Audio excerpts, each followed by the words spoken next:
Alright mga idol, atong interviewon si Nel Solinay mga idol. So ato ning pangutan-on siya unsay maingon niya sa first hit karon nga dula. Unsay imong gibati sa lumba sa first hit? Excited ba siya? Nadlock ba ka sa racetrack or unsa? Kuan siya kaning sa makita ginato karon kung naa mo diri labi gid sa kaabog.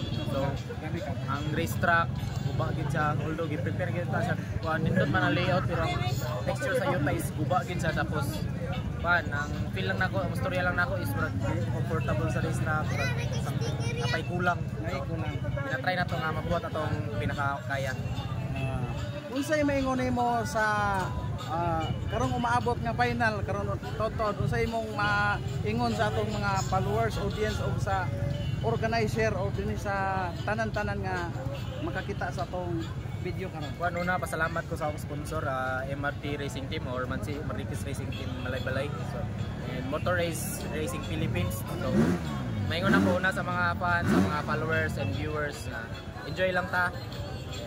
Naot nga padayon mo pagsuporta sa motocross atong motocross industry sa Pilipinas, so also sa mga vloggers naot inyo sa suportahan para mas padayon ang ilahang pag-promote sa motocross industry sa Pilipinas. Thank you Dol. Pila edad nimo Dol? 21.